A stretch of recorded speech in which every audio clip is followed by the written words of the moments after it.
Welcome to Permission to Shift, the show that helps you remove limits, transform fear, and get into a life you're excited to live. Today's guest is Beca Lewis. When it comes to shifting, this is one woman you definitely want beside you. From dance instructor to CPA to fantasy and nonfiction author to coach, with 5 flagship courses and counting, this daring nature lover, artist, and avid reader has successfully seen herself and her clients through more than a few rainy days and sticky life situations. She has written over 20 books, has 3 blogs, a podcast, and teaches classes on mindset, purpose, imagination, and discovery. The author of the Shift series of books, Beca is an expert on the very topic this show is about, and I could not be more excited to welcome her here today. Welcome to the show, Beca. I am so excited to have you back. I'm so excited to be back here too. It's just such a joy to be with you. And I feel the same way about you. I feel so connected, and there is just an incredible amount of information and knowledge that you have to share with this audience, and I cannot wait to dig in today. And you know, I just can't wait to blah, blah, blah and talk about it. So we're good. Okay, so let's dig in then. Let's start this show. Tell me, for those who may be watching, who may not have met you before, Beca and I have worked together. We did a summit together. She was incredible. It was a live event. If we ever do another one, you will be the first to hear about it. Oh, thank you. I only speak the truth. So for those people out there who haven't met you before, can you give them just a really quick idea of how you made your big shifts and got to becoming a coach of shifting? Yeah. Oh, just really quick, just like a little tiny thing. Yeah. Mm-hmm. Okay. So because I really just didn't have any choice, because that was what I felt like I needed to do, is to teach people how to shift their perception. And although I worked on it in different ways through multiple jobs, you and I talked about them, but during all the jobs I ever did and all the different careers I've had, from dancing and financial planning and all those different ones, I really looked at how what happens for people is based completely on their perception of what they're looking at. So there's this phrase that I've been walking around with for the last couple of weeks that says, it's not what we're looking at, it's how we're looking at it. And that's what I always knew I wanted to do. And my mom, if you ever meet my mom, she will tell you that I would always say to her, Mom, if you would just look at it this way, I don't know why you're doing it that way. I'm this little 4-year-old going, Mom, that's not the drove her crazy. She liked the way it was happening, and I did not. And I think that's the thing, that it was a impulsion for me, is that if I see something that could be better, I got to change it. If I can, I have to shift it. And so in the 90s, I realized that I needed to start doing it officially, instead of just driving everybody crazy around me and just teach classes. And I taught the first shift class in 1992. And then I spent the next 8 to 10 years teaching that specific class, the shift. And then I put it in a book called Living in Grace. And then everything kind of just grew from there. And now you are an author and a coach, yes, and a teacher, guide. Ooh, I like the word guide. Yeah. And as a guide, what is the place where the people get stuck the most? It's always in your perception, but the question is, what is your perception? That's one of the first things that so I know myself, I think, but I really don't know what my perceptions are until I have some kind of mirror that feeds it back to me. And that feeding it back to me, like we're looking at each other and going, I have a shiny face. So I see that perception right now. And I go, if I could, I'd fix it. But it's looking in the mirror of life. What is life telling you back? What are some of the signs and symbols that life is telling you back? When you're trying to do something that's not working, what's that trying to tell you? If you're not feeling well, what's it trying to tell you? Not that you made it happen, it's that you created this filter, this perception that filtered what you're looking at through what you believe to be true. So we're not trying to, I'm starting with the premise that everything is already perfect, that there's an infinite that designed us perfectly, that designed the world perfectly. I know it's hard to believe sometimes when we see everything that's going on, and I can definitely get as upset as anybody else over it. But I keep I want to go back to, wait a minute, what's my perception of it? What's the truth underlying this, so that I can take off that. If I said, put on blue glasses, and then I asked you what color is the world, you would tell me blue. And if I tried to get you to take your blue glasses off, but I couldn't, I can't do much for you. I've got to get you to take your blue glasses off so you can see the world that way. And in many ways, that's what perception is. It filters what we see, it colors what we see, it determines what we see. It doesn't make things happen, which I know I'm a little on the side of people thinking that you create your reality. I don't think we do. I think we get in the way of what I call big R reality, the perfect, whatever that would be for each person. And it evolves, because we are such uninvolved consciousnesses. I think that's a word. We are uninvolved in so many ways. We have so little awareness of what's going on around us that every little bit changes it for the better. So when you say, you mentioned that you have a lot of synchronicity going on. Well, you're out of your way. You're not in the way of those things. They're always there, but you're not in the way of seeing them. You expect to see them. You don't have your ego in the way of them. You're not trying to make them happen. They just kind of flow with you, and you say, oh, look, hey, wow, how did that happen? It's because we're not in the way. Let's talk about getting out of the way, because there is a very strong school of teaching that I've seen and read that says you manifest, you make it happen, you do it, you're responsible. And that's really overwhelming. And I know we were talking before we got on about that process. It's also very guilt producing. Oh, yes. It's horrible. It's terrible. And it's a very hard habit to break. It's the first thing I'll do. It's like, I'll say to myself, you're such an idiot 3 or 4 times a day at least. But so doing little things, stupid, I think, oh, what an idiot. So learn, but we can't be. Okay, so if we just back up a bit, and I'm looking out the window at this little tiny forest that we have behind our house. And if I try to create one single thing out there, I could not. I can't make that rock out there. I can't make one single thing out there. I can clean up my backyard. I can make a garden. I can get it prepared, but I am not responsible for creating that forest. I'm responsible for taking care of it and noticing what it looks like and helping it out and being its friend and its nurturer, but I did not create it. So any more than if I looked out there and I saw an evil monster out there, would I say, oh, I created that evil monster? I didn't do that either. So it's a very harsh, may I say, male version of the world, that we think of what we have to do first instead of listening within to what we are guided to do. So when we listen in to within and it says, lie down and read a book, and we go, oh my God, no, I have to do 5,000 things, and I need to create the world out there. I need to manifest something, or I have to make $5,000 appear in my bank account this month, whatever that may be. But what we have to do is really understand what's underlying all of the world, the qualities of the divine. What is the qualities?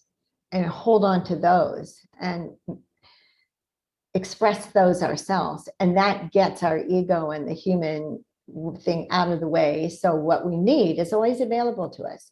It's impossible for me, even though I see all the horrible things as much as anybody else that goes on in the world. And one of my teachers would say, well, when you stop seeing it, not because you're avoiding it, but because you stop seeing it, then you've gotten rid of all your ego. So I know I still have a ways to go, but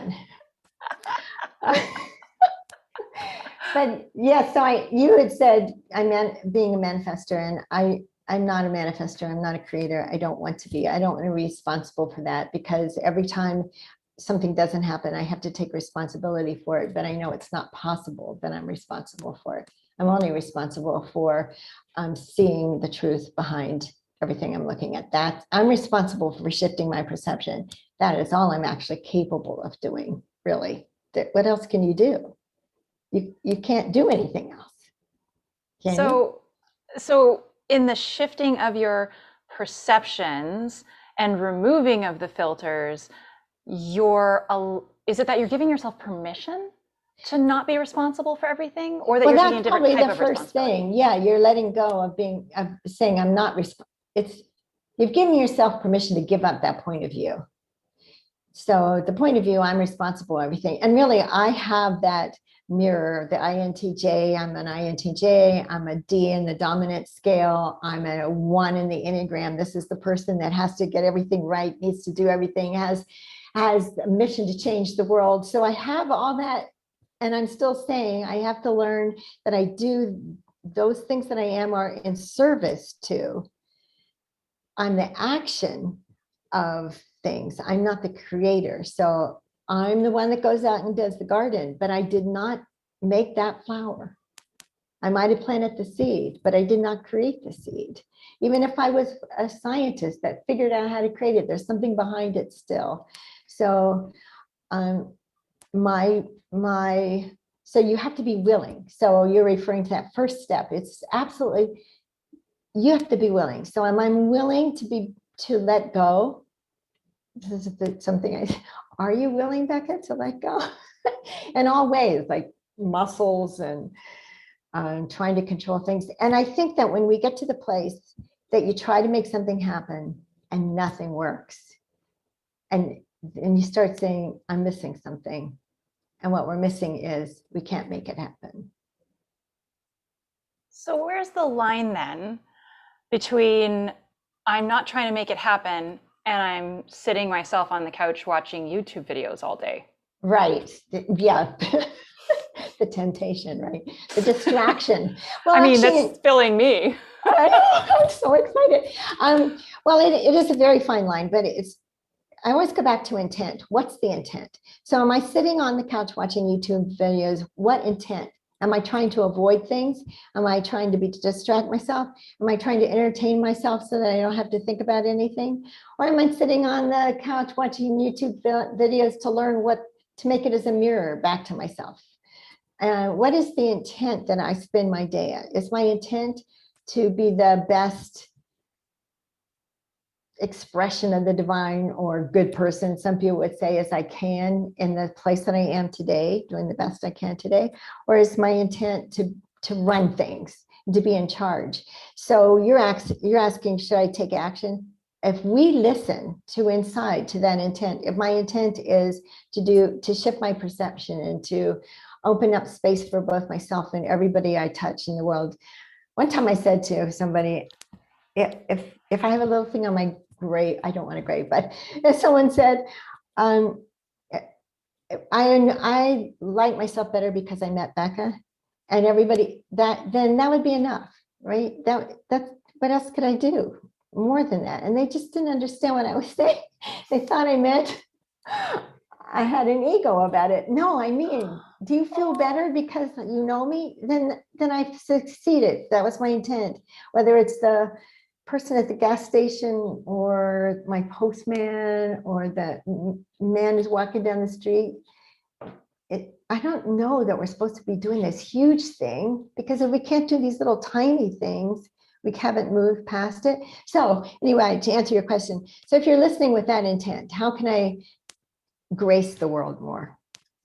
How can I be more graceful in the world? How can I be more willing and open to the love and the infinite supply? And how willing am I today? Or am I just into my stuff? But if I'm into that intent, I'm listening, right? So the intent might say, so you might hear what I call angel voices or angel ideas. So you might hear an angel idea that says, why don't you go to the store and get a pint of ice cream? And you think, wait, what? But when you get to the store, because you believe that it's not a male, this is not men, women thing. So it's not that have to do male thing. You get to the store and the person that you're staying beside in the checkout counter needed you that day, that moment. Then you followed that direction, but you took action. You just didn't say, I'm not going to the store, even though ice cream sounded like a good thing. I don't want to. Or I have to call my friend, or I should go mow that guy's lawn across the street because I know he's not feeling well. That is a following that impetus of being a better person, but not trying to make something happen. I'm going to mow that lawn across the street because then he'll like me, and then I get to borrow, then whatever. Not with that kind of outcome, because does that make sense? It's Yeah, not one of for them is that. more spontaneous. Yeah, and one's not, I'm not trying to get anything out of it. When I want to sell more books now, you have to get away from that idea, like, I have to sell more books because I need money. No, so I have to figure out a better way to get my books out there so more people can get the messages to help them. And as a result, I will make some money, but I can't make it about making more money, because then I won't.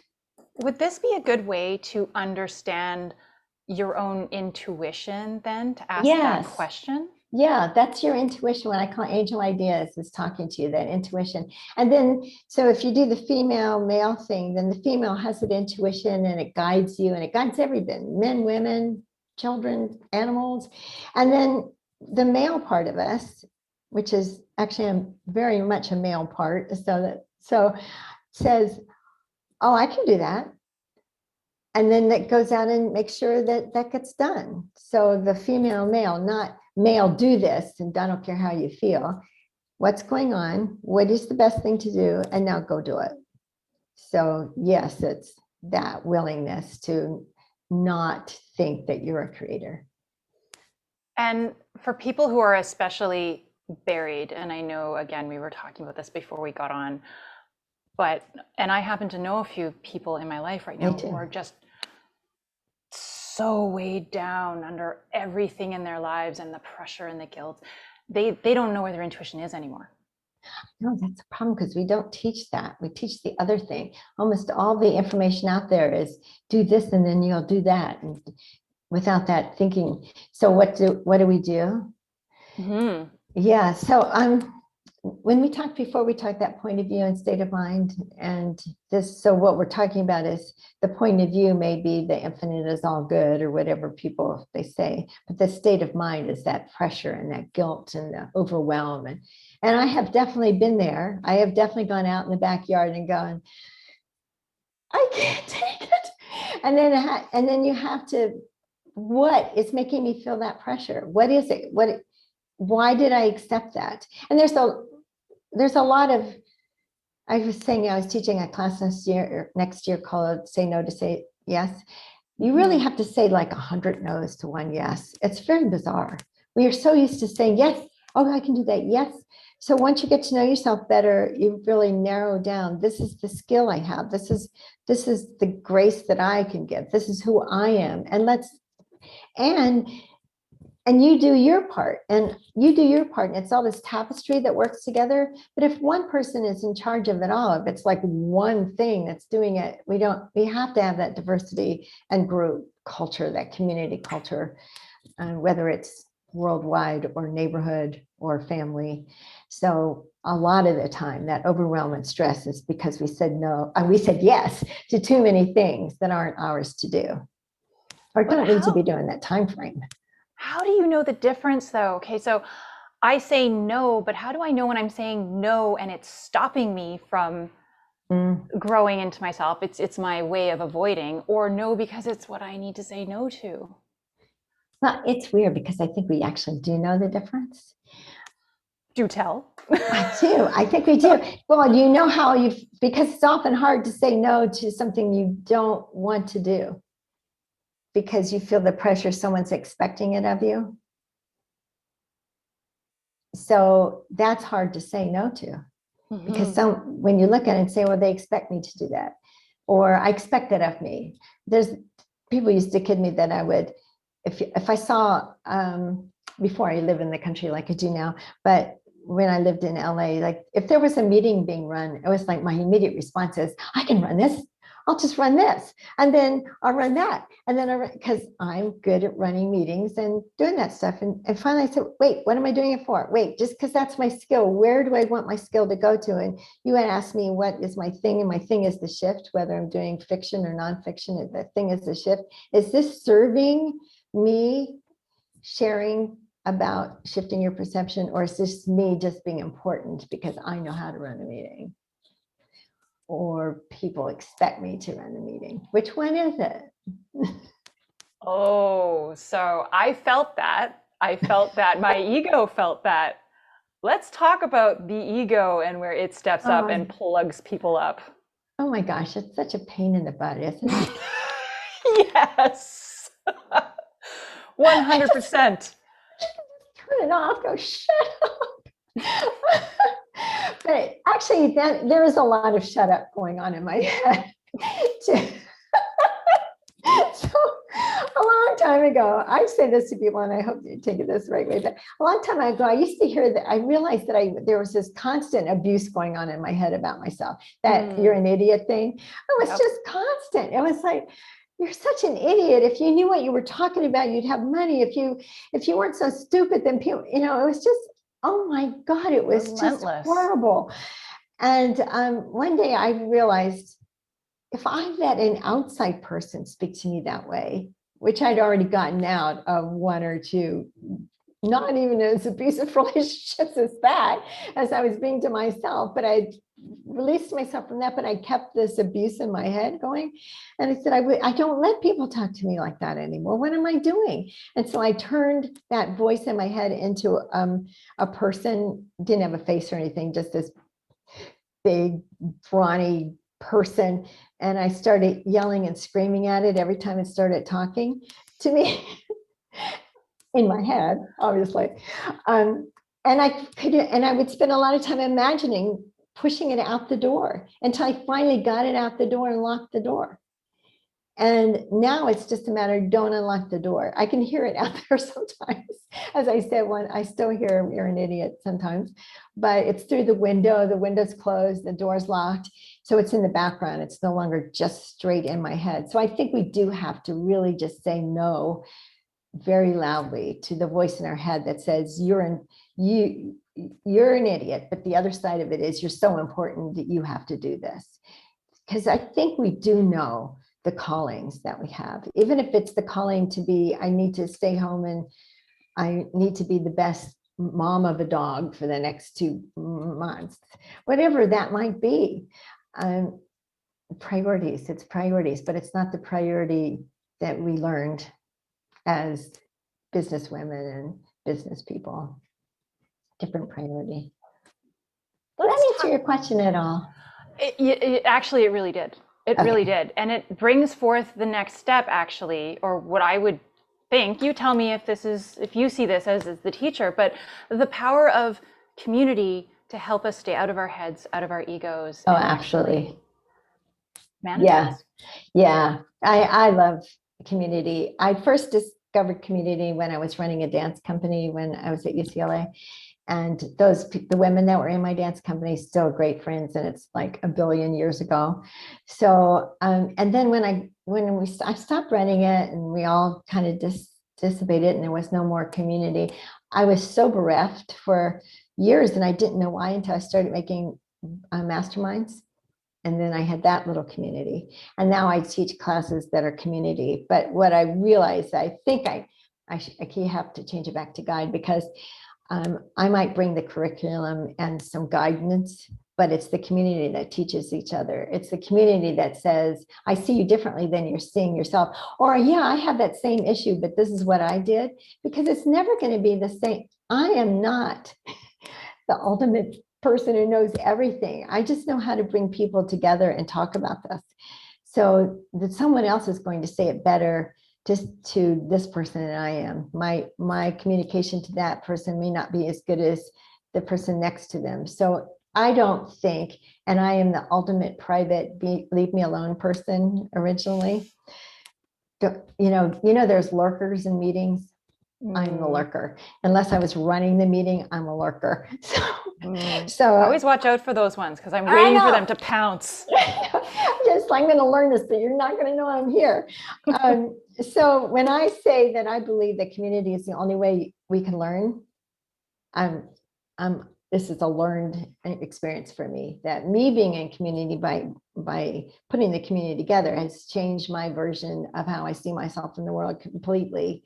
And so I know it's doing it for the people inside of it. I no longer think that I can exist without a community, whether I'm the one putting it together or finding one that fits my thing, which I'm when I could, because now I thought, I just want to say this about community. It has to be people who are honest and as transparent as they are able to be in the moment, because we all aren't until we are, little tiny bits that we aren't. But everybody in the community has to have everybody's best interest in mind.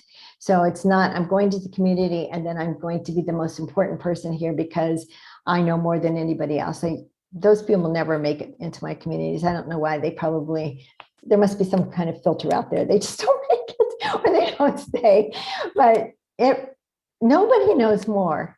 It's the group that knows. So within that, you have that power of, 5 minds is worth 500. And then that community goes out and has their community, and there's this ripple effect that goes out and changes everything instead of from the top down, it's inside out. It just keeps moving out that way. So yes, totally believe in the community. I know that's what you're creating. So I know you totally get that. I know I align with that 100%. And my next question for you then is, for the people watching programs like this, or they're lost and we've just told them community is one of the biggest things they can do for themselves. How do they find the right one? Because it is very discouraging at first. And I know I've been down that path. Yeah, finding the right one for yourself, it's a trick.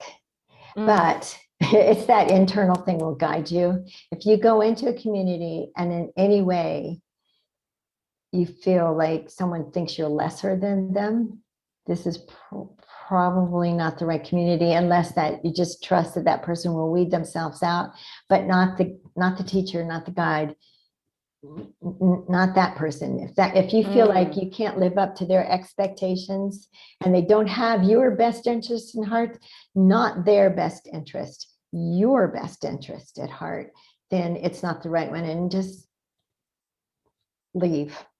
Yeah. Don't stay in abusive situations on any scale. Big abuse, little abuse, don't stay. There's not enough time to do that. The other side of that coin, though, is that people, and I used to be in this category, so I can speak to it quite strongly, that you look for ways that you perceive people to not be accepting you, and you perceive that there is. So you self-edit yourself out of every group because nobody gets you, you'll never fit in, and you alienate yourself. Can you speak to that craziness? Don't we do that? Isn't that crazy? Yeah, I think that there is self-editing, because that's that perception thing again. So, but you obviously have found your way, because look where you are now. Yeah. So I'm thinking that part of what you did is you looked at people and you saw their heart, and then you believed in their heart more than you believed in yourself. And so we've all had teachers like that in our life that have said to you, I know who you are. And if you think that that person will look at you and say, I know who you are, and help you become that, then you just be willing to let go, bring that thing along that says no one will get me, because honestly, I think we were all born with that stupid little programming, some more than others.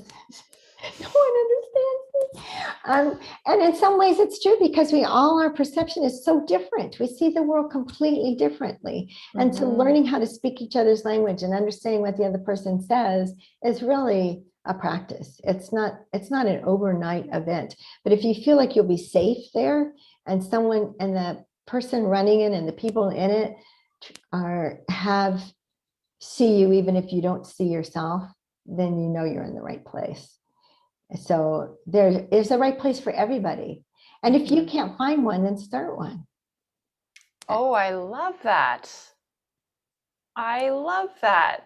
That's a great call to action, actually. Exactly. Do the work and don't be afraid to, start it yourself. That's powerful. Right. And if you're willing for that to happen, somebody will show up. And maybe it will only, like the masterminds I used to run, maybe they only last a little while, but it gets you to the next step.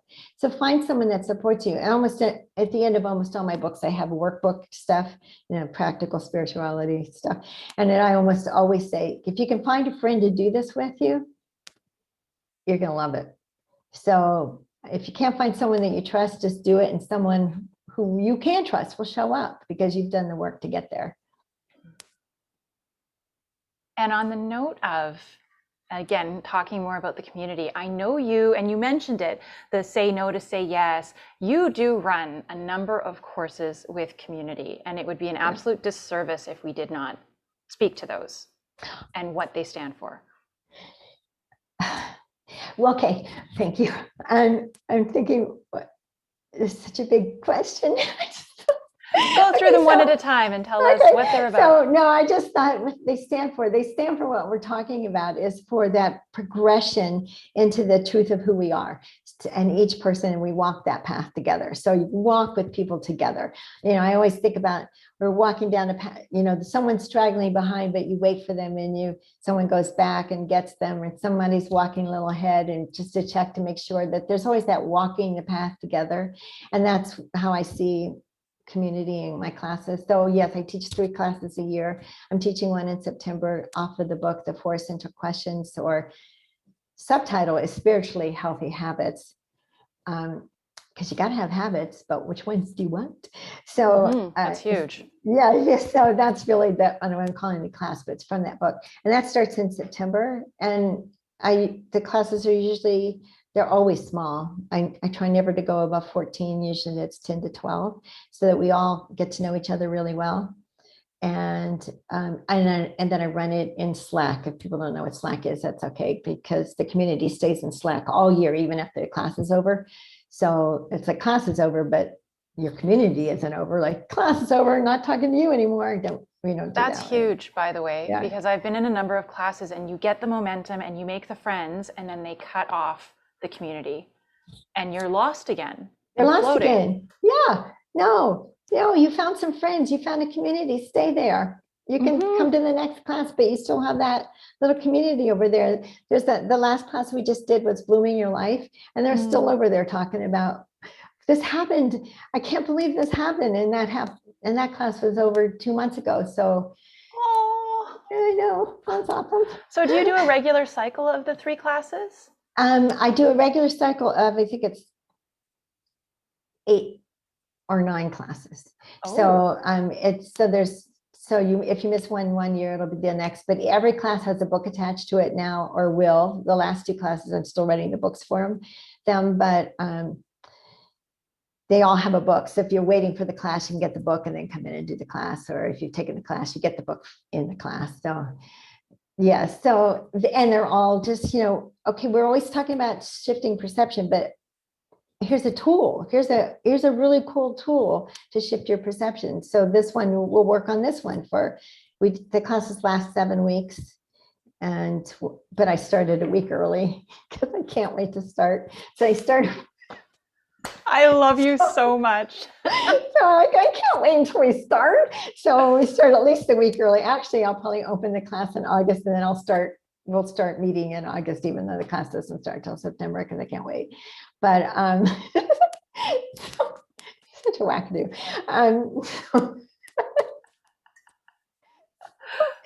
So yeah, that's when it starts in September. And the next one will start in January. Then there'll be one in April, and there'll be one in September, and then they'll circle back around again.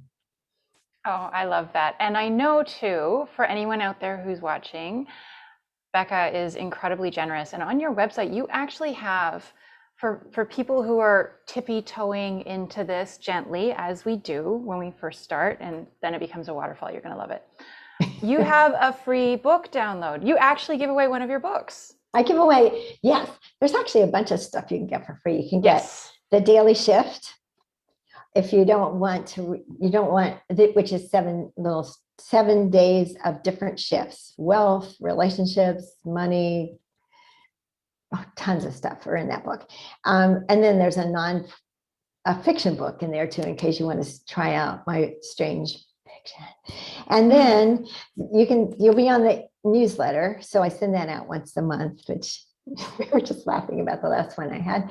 And and let's see what, and then there's an daily email series called the Daily Nudge. So if you'd like a daily nudge where it's really, did you ever think this? And so it comes out every day and it's like, look at this differently. And then there's another one called the Truth for the Day. So if you really want the absolute truth and you want to have something absolutely true every day, that it's not equivocating between this and this, it's just, this is the truth, then there's also that series. So it's all free. Just come get it.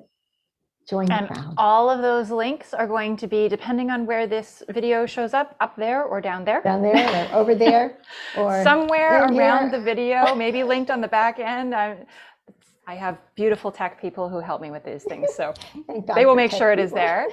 And before we sign off, Beca, is there, based on everything we've talked about, someone's out there, they're hungry for this shift, they're waiting for this shift. What is your advice? Well, if you watch this, you already have the resources that you need to start shifting. Because if you got this far, you're on the path. So follow the person that Anna puts out there that speaks to you, follow what they have to say, add more people, keep going, because you're already there. Because Anna's building this community, stay in the community, right? Aw, It's that was true. so sweet. You are. Why should they go somewhere? I want them to connect with all of you amazing experts. I want them to get all the resources they need and all of the potential that can be realized. That is my dream. Somebody whoever, all the people Anna will be talking to, somebody will speak to you. Follow that person and see where it gets you. Amazing. Thank you so much for your time, Beca. Thank it has you, been Anna. a delight. You know I love you. So I love you too. All right. Thank you so much. You're welcome. Bye.